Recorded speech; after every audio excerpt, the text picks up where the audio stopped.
So, yun mga kapatid, magandang araw. Meron tayo rito Easy Ride na 150 CFI. So, meron siyang check engine at titingnan natin kung saan ba o ano ang naging sanhi, bakit meron siyang check engine. No?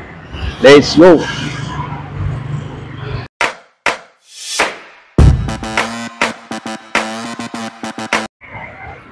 So, ito mga kapatid, dito na tayo. Andito na tayo. Ayan. Yung kanyang check engine, tingnan natin. So ayan, naka-indicate lagi ang kanyang check engine. So katulong natin yan si Master Tonton. Titingnan natin kung magda-diagnose niya ba to. Kung ano, huwag ka na tumingin sa camera, ang gusto ko makita yung ginagawa mo dyan. Oh. Tingnan natin kung magda-diagnose niya. Okay, sige, check mo, Master Tonton. Okay, kung anong gagawin mo, sige, punta ka dun sa mga, ayan. Okay, tingnan natin. Ano nangyari dyan? Ano nakalagay? Temperature sensor high. Sige.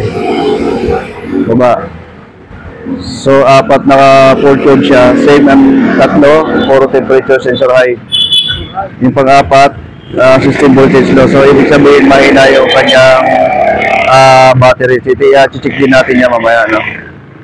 Pero sa ngayon is dito tayo magano sa voltage niya, okay? Check mo yung check mo yung ng langis.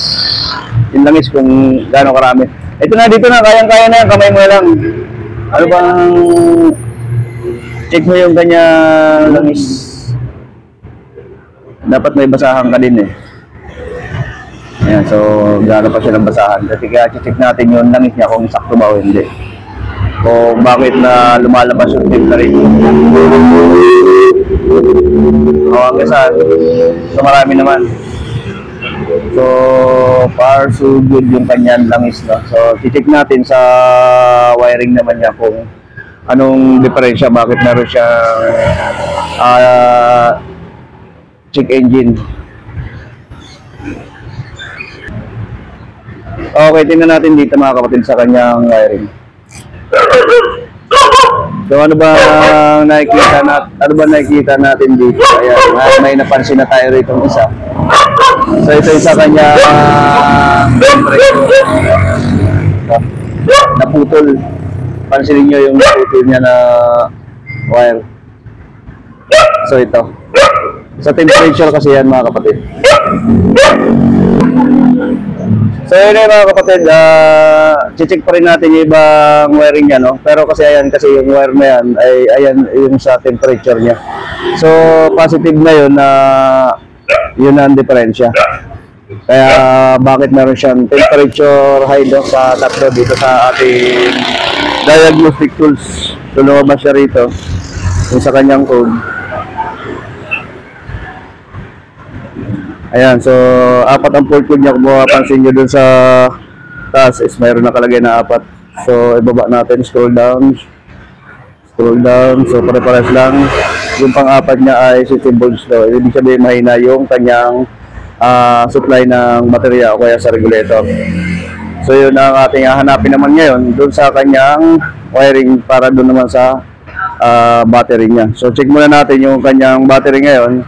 May ano naman tayo dyan, pan-testing, no? Ayan, salpakan natin siya ng ating pang-testing sa battery kung malakas ba yung kanyang karga. Bakit lumalabas yung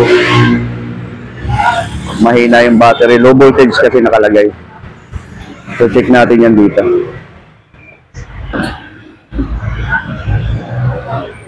Okay, sige, try mo. So 12.35 naman, malakas naman siya. Okay naman ang kanyang karga ng battery. Malaman natin yan mamaya pag na-paandar natin. So start natin kasi ito daw ay hard starting din sa umaga. So start muna natin. Start mo, Ton. Start natin. Kung siya ay hard starting.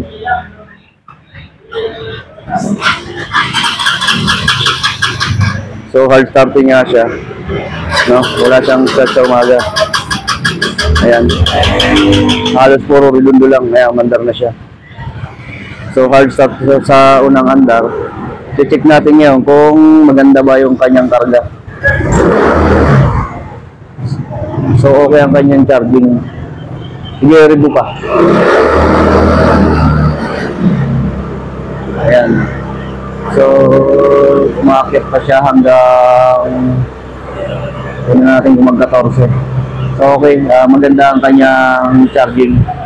So walang diferensya doon sa charging niya, no? So possible, yun lang ang gagawin natin, i-rest lang din natin yung kanyang full tune nito. So tatanggalin natin ang check engine at the same time ayusin natin yung nakita natin dito sa kanyang temperature sensor. Patay na.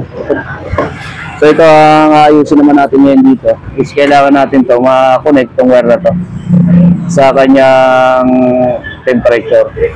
Kasi yun na lumabas talaga naman doon, kung mapansin nyo, doon sa ating diagnostic test, no? At the same time, check pa rin natin yung ibang wiring niya. Check natin kung saan nagmumula yung kanyang hard start.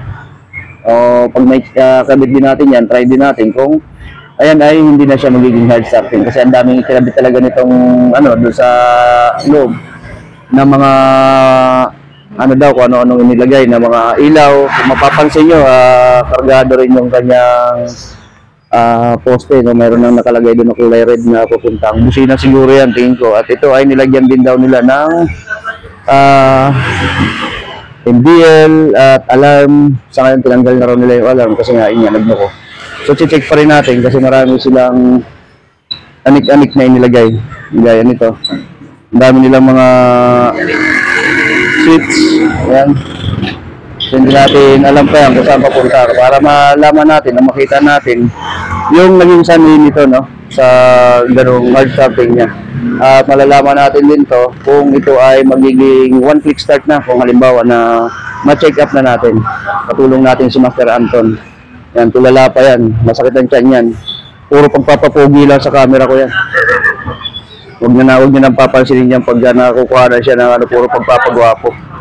Okay, so yun mga kapatid, maraming salamat po sa inyo. So update po natin ito kung ano nangyari, no, dito sa ating YouTube channel pa rin, kung mapapatino ba natin siya o hindi.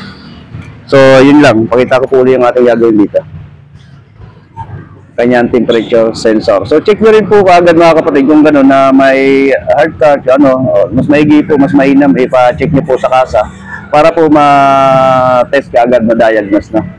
So thank you sa inyo lahat mga kapatid. Ingat po tayong lahat. Babush! And thank you sa inyo lahat. Ayan, check engine, di na nawawala. May part 2 po ito pagkatapos natin gawin para makita po natin sa inyo at masabi ko po sa inyo kung ano talaga yung mga naging sanhi niya, kung bakit ganun na nangyari sa kanya na hard starting. Alright, maraming salamat po muli.